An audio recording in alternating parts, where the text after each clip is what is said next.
स्वदेश स्मार्ट शहर में आपका स्वागत है। मैं हूं डिम्पी कालरा। तो हमेशा की तरह इस कार्यक्रम में हम कुछ ना कुछ खास आपके लिए लेके आते हैं जो रियल एस्टेट से जुड़ा हुआ है, जो आपके सपनों से जुड़ा हुआ है, जो आपकी जेब से जुड़ा हुआ है। तो इसलिए आज भी हम दो अहम मुद्दों पर करेंगे बातचीत और थोड़ी जानकारी आपके सामने रखेंगे। पहली जानकारी तो हम आपके सामने ये रखने जा रहे हैं कि इस समय अगर आप किराए का मकान देख रहे हैं या फिर नया मकान खरीदना चाहते हैं तो उसकी थोड़ी कैलकुलेशंस हैं, वो हम आपके सामने रखना चाहेंगे। और हमारे साथ आज एनरॉक की इस पूरी रिपोर्ट पे बातचीत करने के लिए प्रशांत ठाकुर होंगे, जिनसे हम सारा चीज़ पूरे मैटर को समझेंगे।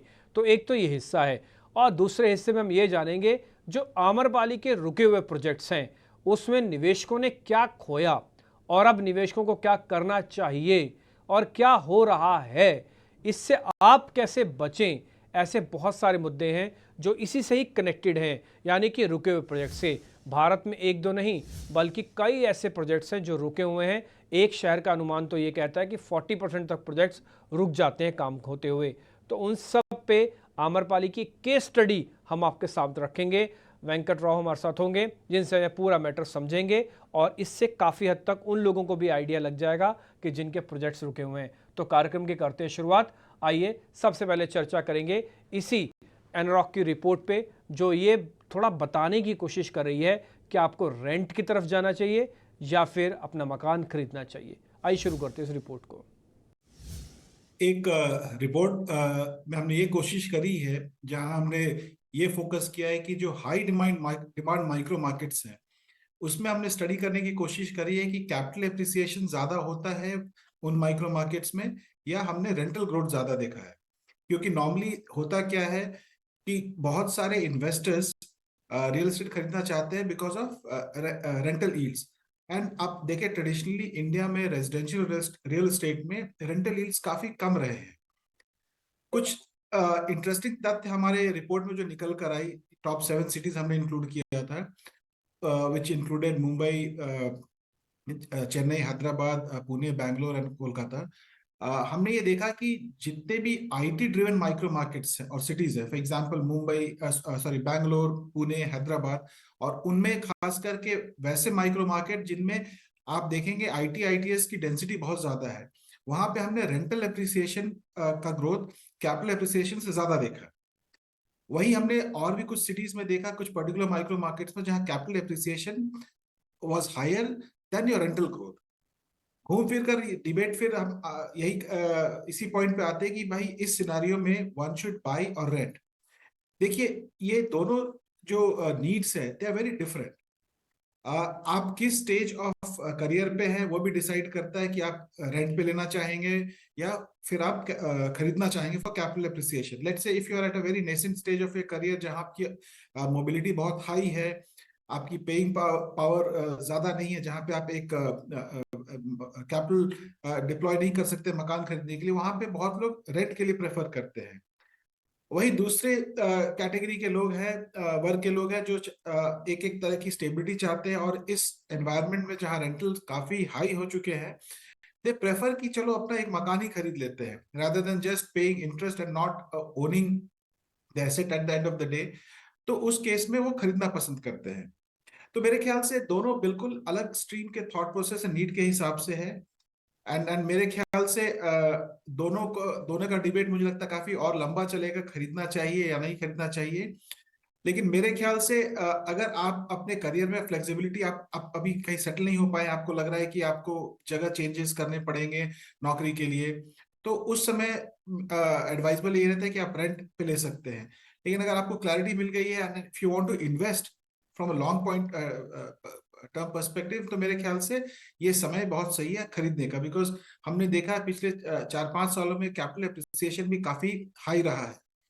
और जहां जहां तक हम ये बात करें कि जी। रेंटल ग्रोथ कितना कंटिन्यू करने वाला है, तो मेरे ख्याल से ये रेंटल इसलिए भी अचानक से हमने उछाल देखा था, पर्टिकुलरली आफ्टर कोविड। हुआ क्या था कि बहुत लोग अचानक से वापस वर्क फ्रॉम होम जब पॉलिसी खत्म हुई तो वापस अपने वर्क लोकेशन पर आए। और हुआ क्या था कि कंस्ट्रक्शन डिस्ट्रप्शन की वजह से ready to move in apartments बहुत कम थे। तो उस समय रेंटल्स काफी शूट अप कर गए। पर अभी क्या हुआ कि चीजें नॉर्मलाइज हो गई है, काफी इन्वेंट्री अब कंप्लीट होने के कगार पे है। तो मेरे ख्याल से डिमांड एंड सप्लाई के हिसाब से अगर देखा जाए, एक बार जब सारे सप्लाई मार्केट में आ जाएंगे तो आप देखेंगे रेंट्स भी थोड़े नॉर्मलाइज होना शुरू हो जाएंगे। सो ये नटशेल में हमने अपने इस रिपोर्ट में एनालाइज करने की कोशिश की और ये हमने कन्वे करने की कोशिश करी है। हमने ये नहीं कहा है कि अभी आपको रेंट पे रहना चाहिए या आपको खरीदना चाहिए। हमने बस दो सिचुएशन को एनालाइज करके हमने रीडर्स के जजमेंट पे छोड़ रखा है और दोनों के प्रोज एंड कॉन्स हमने इस रिपोर्ट में हाईलाइट किए हैं। प्रशांत जी बहुत बहुत शुक्रिया, थैंक यू वेरी मच। ये रिपोर्ट हमने पढ़ी जो कि सीजनली एक डिबेट का विषय है। कई सालों से डिबेट हो रही है, आगे भी कई साल तक डिबेट चलती रहेगी क्योंकि इसके सेटिस्फैक्ट्री आंसर्स नहीं है। वो डिबेट ये है कि आदमी को मकान खरीदना चाहिए या फिर मकान को रेंट पे लेके रहना चाहिए। तो आपकी इस रिपोर्ट के अंदर क्या स्टडी आपने किया, क्या बात निकल के आई, एक बार ज़रा पहले आप वो बताइए, फिर मैं थोड़ा अलग अलग स्पेसिफिक क्वेश्चंस आपसे पूछता हूँ। देखिए, बैंगलोर में हमारे रिपोर्ट के हिसाब से सरजापुर रोड और तनिसंद्रा मेन रोड दो ऐसे माइक्रो मार्केट है जहां हमने पिछले 5 साल में ऑलमोस्ट 67 एंड 56% का रेंटल ग्रोथ देखा है। और इनके पीछे कारण ये है कि दीज आर आईटी हॉटबेड।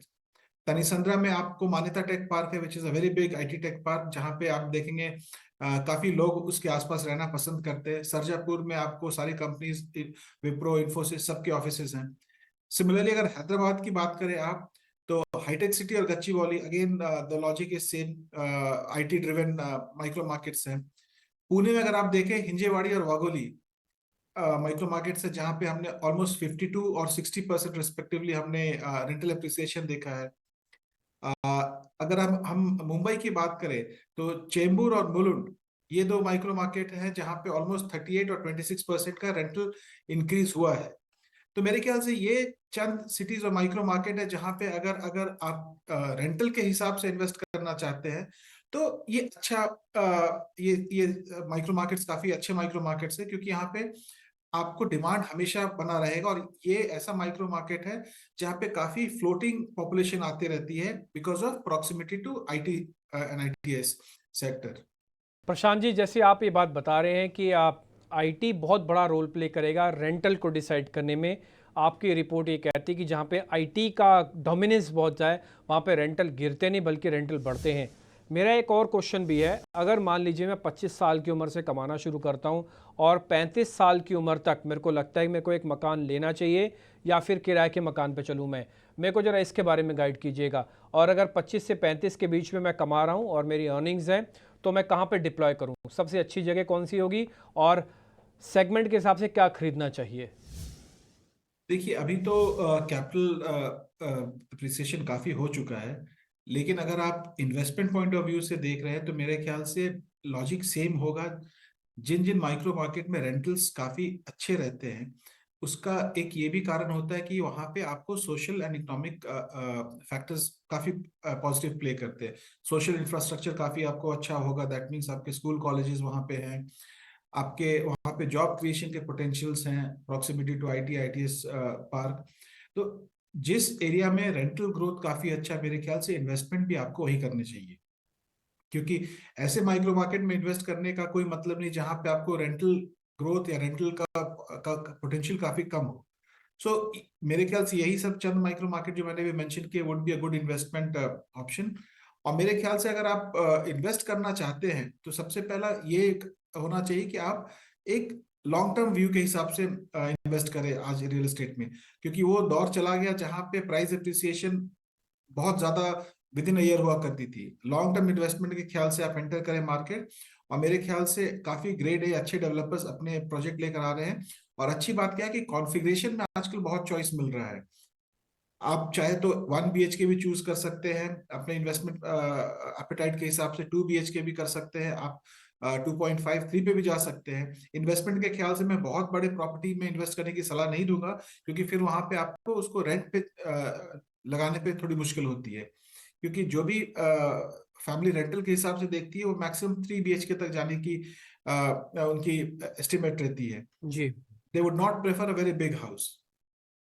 प्रशांत जी, एक क्वेश्चन ये भी बनता है कि अगर मैं मान लीजिए किसी दूसरी सिटी में काम करता हूँ लेकिन मेरा मन किसी दूसरी सिटी में इन्वेस्टमेंट करने का, तो क्या मैं कर सकता हूँ? ये क्या सही डिसीजन होगा, ये रैशनल डिसीजन होगा?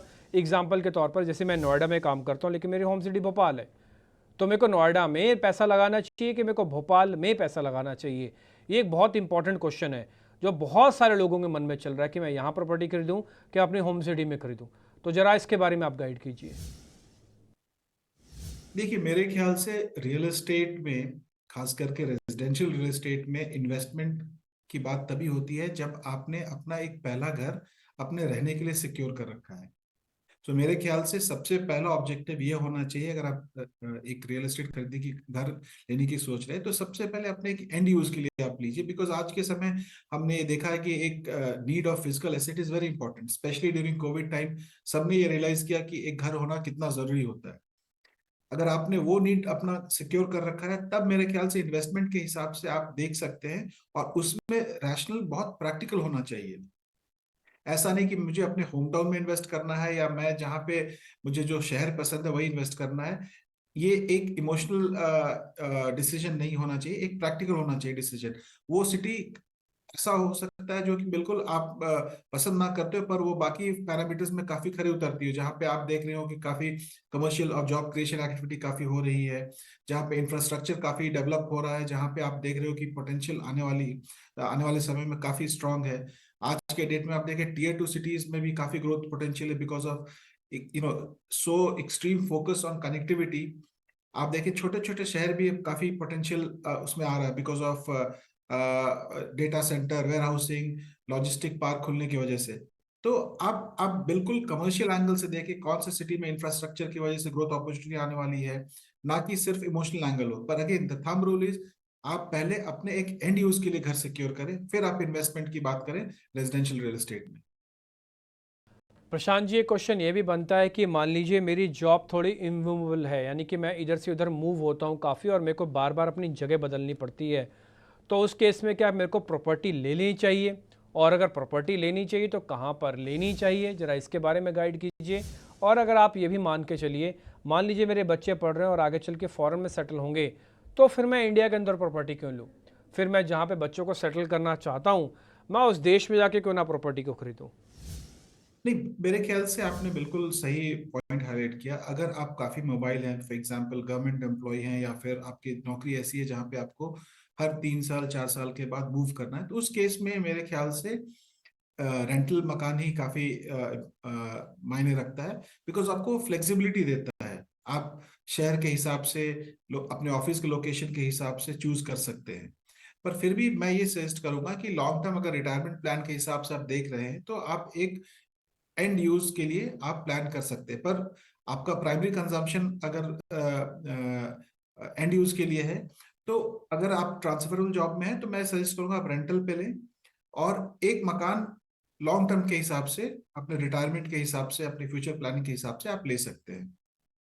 प्रशांत जी, बहुत बहुत शुक्रिया, थैंक यू वेरी मच। आज आपने हमारे लिए टाइम निकाला। इस रिपोर्ट से काफ़ी हद तक हमको आइडिया लगा, और जो क्वेश्चन हमने पूछने थे बतौर व्यूअर्स के कि हाँ वो क्या सोचते हैं रेंटल के बारे में, मकान के बारे में, और उससे जुड़े हुए कुछ क्वेश्चंस थे, उसका जवाब आपने काफ़ी अच्छे से दिया।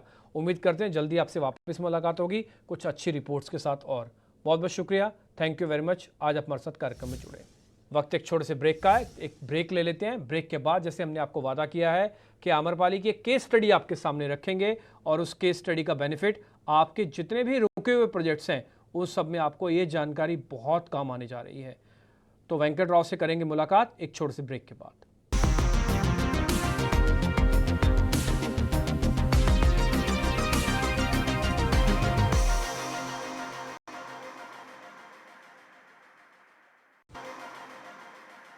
ब्रेक के बाद एक बार फिर आपका स्वागत है। आइए चर्चा की करते हैं शुरुआत, और सबसे पहले वेंकट सर का करेंगे स्वागत, और उनसे जरा समझते हैं इस बार के जो अहम मुद्दा है आम्रपाली से जुड़ा हुआ, कि उसके प्रोजेक्ट्स का जो डिलीवरी हो रही है उसमें क्या हुआ था, आज क्या हो रहा है, भविष्य में क्या होगा, और इसी तरह के जो रुके प्रोजेक्ट्स हैं पूरे भारत में, उन सबको उससे क्या सीख लेनी चाहिए, ये आज हमारे डिस्कशन का मुद्दा रहेगा।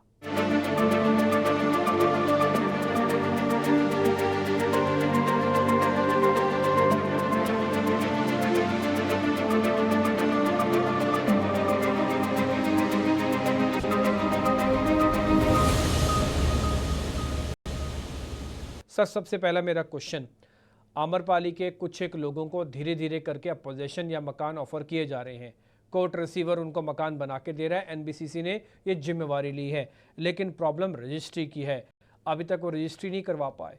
मकान बेच नहीं सकते, खरीद नहीं सकते, उसके ऊपर बड़ा लोन नहीं ले सकते, लैप नहीं ले सकते, और ऊपर से सर्कल रेट बढ़ रहे हैं। यानी कि रजिस्ट्रेशन का जो चार्जेस था वो 10 से 15% और बढ़ जाएगा सर्कल रेट के बढ़ते ही।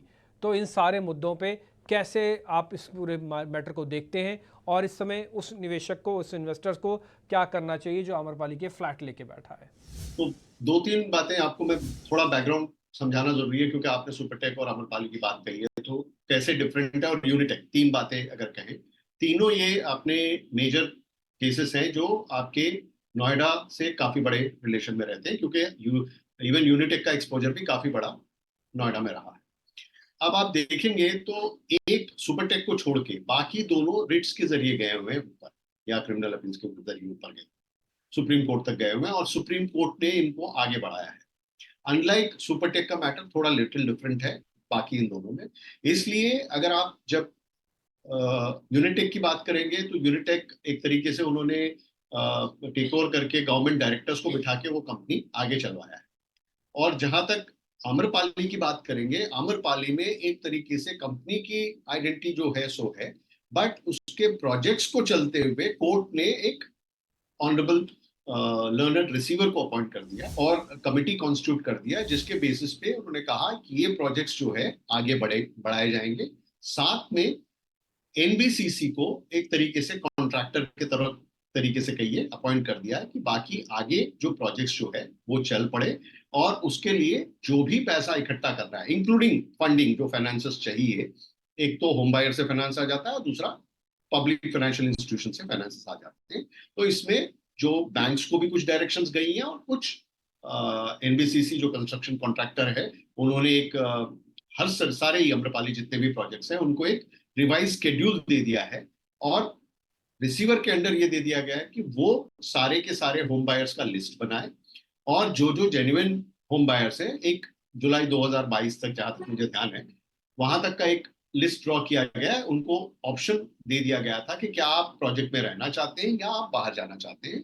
अगर बाहर जाना चाहते हैं तो रिफंड होगा, तो रिफंड होगा तो किस किस प्रोजेक्ट में कैसे होगा, वो एक पॉलिसी रिसीवर के ऊपर छोड़ दिया गया है बनाने के। बट आपके जितने भी लिस्ट ऑफ बायर्स हैं उनका नाम वहां पे दर्ज है। जो जो बायर्स को जिन जिन प्रोजेक्ट है उन प्रोजेक्टों का एक शेड्यूल दिया गया है कि कैसे कैसे कब तक कंप्लीट होगा या हो रहे हैं, या और उसमें भी फर्दर ओरिजिनल प्लान से थोड़ा अगर डिविएशन है तो कब कब होगा करके, वो तक आपको ड्रॉप डाउन मैकेनिज्म में मिले हुए हैं। प्लस एक आप इंस्ट्रक्शन के ड्रॉप डाउन में जाएंगे तो वहां पे बाकायदा क्लियरली हर एक के, जैसे इंस्ट्रक्शंस टू होम बायर्स है, इंस्ट्रक्शंस टू बैंक्स हैं, instructions to rest other stakeholders का एक एक ड्रॉप डाउन है।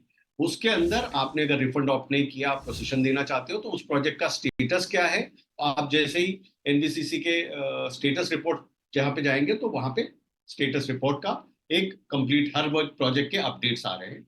और इसी तरीके से मेथोडोलॉजी ऑफ रिकवरीज ऑल्सो, यानी कि किस किस तरीके से पैसा पब्लिक से मांगा जाएगा, उसका भी एक जी आपको मिल जाएगा। वेंकट सर, फिर एक क्वेश्चन ये भी मार्केट में उठता है कि देखिए हमारे पास अभी रजिस्ट्री तो है नहीं, उस समय अनुसार रजिस्ट्री हो जाएगी, लेकिन जो सर्कल रेट बढ़ रहे हैं, पिछले 10 साल में कम से कम 3 बार से 4 बार सर्कल रेट को बढ़ाया गया है। इस बीच जो चीज़ पहले सस्ती होनी थी वो बाद में महंगी हो रही है।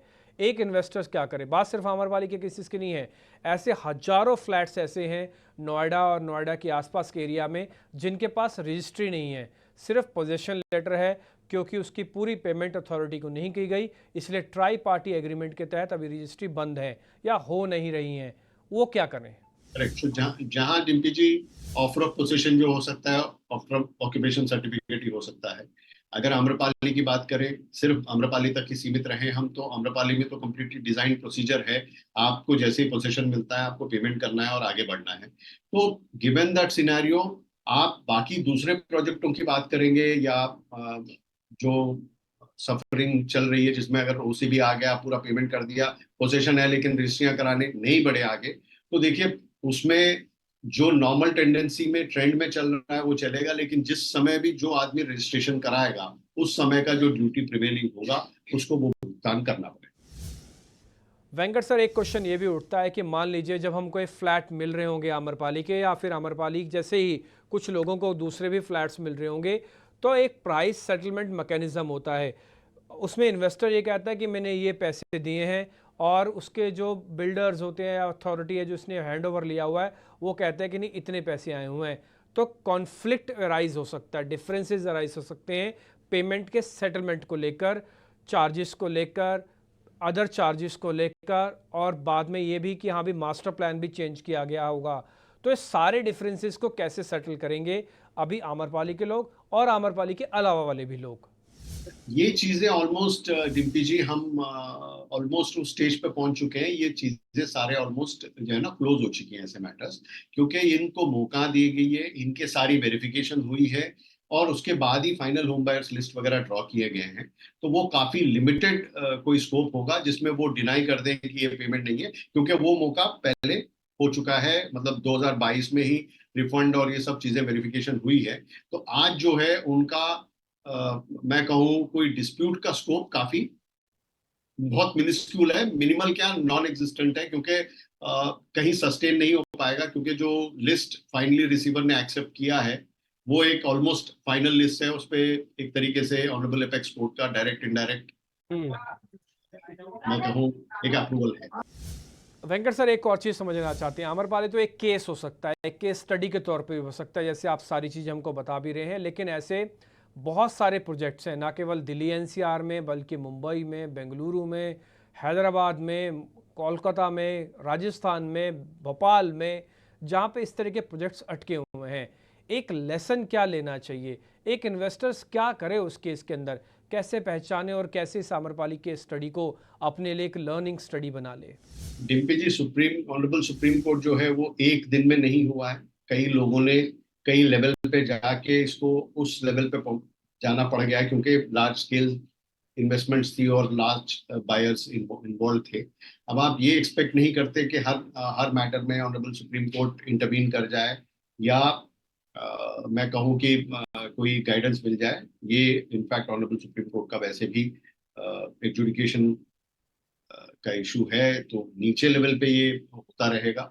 और जहां तक जो प्रोजेक्ट स्टक है उसमें मैं कहूँ कि आपके पास स्पेशलाइज्ड फोरम है, जैसे रियल एस्टेट रेगुलेटरी अथॉरिटी है, उनके जरिए, या डिस्ट्रिक्ट कोर्ट में आई मीन कंज्यूमर कोर्ट्स में आप एक क्लास एक्शन करके आप ये दो फोरम्स के जरिए आगे बढ़ सकते हैं। इन प्रोजेक्टों को आगे बढ़ाने के लिए अगर एसोसिएशन अपने rights as a group enforce करना चाहे, तो इनफैक्ट रेरा में तो यहाँ तक है कि first right of refusal association को दिया जा रहा है। तो वो राइट्स जो है ये जो स्टक लोग है एक ग्रुप में जाके अगर प्रोजेक्ट को आगे बढ़ाना चाहेंगे तो ज्यादा बेहतर है।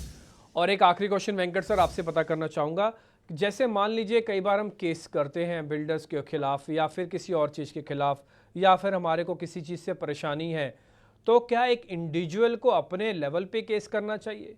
मान लीजिए मैं टावर B9 में रहता हूँ, तो क्या मैं एक एज इंडिविजुअल अपनी तरफ से रिपोर्ट फाइल करूँ, केस फाइल करूँ कंज्यूमर कोर्ट में, या जो भी हायर अथॉरिटीज़ हैं, या रेरा में, या फिर हम सबको एक एसोसिएशन बना के करना चाहिए कि B9 के जितने भी लोग हैं वो सारे इकट्ठे हो जाएं, एक एसोसिएशन बनाएं और बतौर एज एन एसोसिएशन केस डालें जो भी हमारी प्रॉब्लम्स हैं, चाहे वो रजिस्ट्री को लेकर है, चाहे वो पोजेशंस को लेकर है, पुअर क्वालिटी को लेकर है, मेंटेनेंस को लेकर है, किसी भी चीज़ को लेकर, ये इंडिविजुअली करे या फिर पूरी एसोसिएशन बना के करे?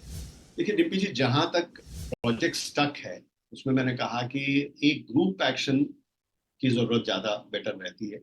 तो उसमें इंडिविजुअल तो देखिए अपना इंडिविजुअल पोजीशन मांग लेगा, उसको रिफंड मांग लेगा, उसमें इंडिविजुअल पोजीशन या रिफंड मिलेगा। लेकिन एक प्रोजेक्ट सोल्यूशन की जहां बात आती है, चाहे वो किसी भी तरीके से कंप्लीट कराना हो या किसी और तरीके से कराना हो, तो उसमें आपके पास ऑप्शंस जैसे पैरेलल तीनों फोरम्स है। First forum of course is, क्योंकि स्पेशलाइज्ड है तो रेरा माना जाता है। Then district I mean state commission, I mean NCDRC, national commission, consumer commission है। और फिर आप कहें एक इंसॉल्वेंसी प्रक्रिया पीछे काफी होम बायर्स इस्तेमाल करना चाह रहे थे कि ताकि वो फाइनेंशियल क्रेडिटर्स है तो वहां इन्फोर्स करके वो प्रोजेक्ट को आईआरपी को देके एक रेजोल्यूशन करने की कोशिश की जा रही थी, और प्रोजेक्ट वाइज रेजोल्यूशन वहां पे अब काफी तरीके से एक जोर पकड़ रहा है। तो मेरे ख्याल से ये तीनों फोरम्स हैं। आप एज ए ग्रुप जाएंगे तो नेचुरली एक प्रोजेक्ट रेजोल्यूशन के ओर से जाएंगे, और अगर आप इंडिविजुअल कोई सिर्फ किसी आदमी ने रिफंड लेना है और पोजीशन के लिए सीख करके बैठे रहना है, तो देखिए एक पेपर ऑर्डर की बात है, क्योंकि जनरली जब प्रोजेक्ट स्टक है तो रिकवरी में भी काफी मुश्किल आती है। ठीक है वेंकट सर, बहुत बहुत शुक्रिया, थैंक यू वेरी मच। आज आपने हमारे लिए समय निकाला, अच्छा लगा आपसे बातचीत करके। जल्दी आपसे वापस मुलाकात होती है। फिलहाल इस बुलेटिन से तो इतना ही, लेकिन आप लगातार 18 स्वदेश पे और नव भारत HD पर ये कार्यक्रम आप देखते रहिएगा। बहुत अच्छी रिसर्च, बहुत अच्छे प्रोजेक्ट्स, बहुत अच्छी इंफॉर्मेशन रियल एस्टेट के रिगार्डिंग हम आपके सामने लगातार लेके आते रहेंगे। फिलहाल इस कार्यक्रम से इतना ही, नमस्कार।